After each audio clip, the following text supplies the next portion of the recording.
এক সাহাবী আল্লাহ রাসূল সাল্লাল্লাহু আলাইহি ওয়া আলিহি ওয়াসাল্লামের কাছে এসে তিনি বললেন, ইয়া রাসূলুল্লাহ হালাকতু ইয়া রাসূলুল্লাহ, হে রাসূল আমি তো শেষ। রাসূল সাল্লাল্লাহু আলাইহি ওয়াসাল্লাম বললেন, ওমা আহলাকা, কি হয়েছে তোমার?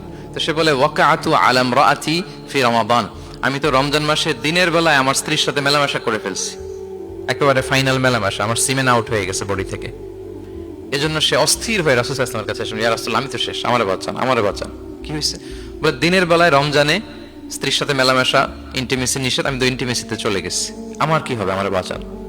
তো আপনারা জানেন যে ইচ্ছাকৃত যদি কেউ রোজা ভাঙে, ইচ্ছা করে যদি কেউ রোজা ভাঙে, তার বিধান হচ্ছে তার কাজাও করতে হবে, কাফফারাও দিতে হবে। কাজা মানে একটা রোজার জন্য আরেকটা রোজা, আর কাফফারা হচ্ছে হয় তাকে একটা দাস আজাদ করতে হবে, অথবা তাকে 60টা রোজা রাখতে হবে টানা, অথবা 60 জন মিসকিনকে খাওয়াতে হবে।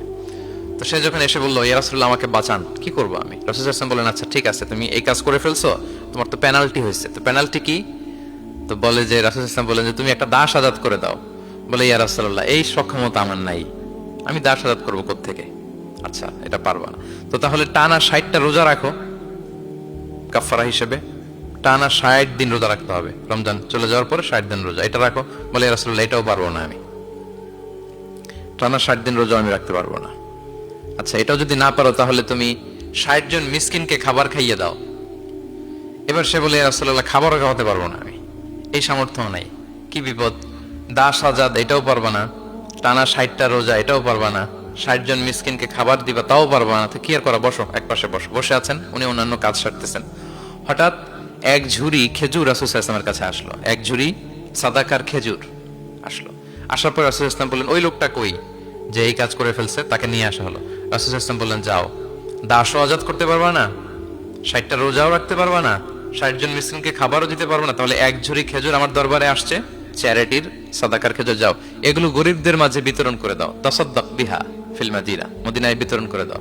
এবার সে বলে, আলা আফকারা মিন্না ইয়া রাসূলুল্লাহ, ইয়া রাসূলুল্লাহ আমার চেয়ে গরিব কাউকে দিতে হবে?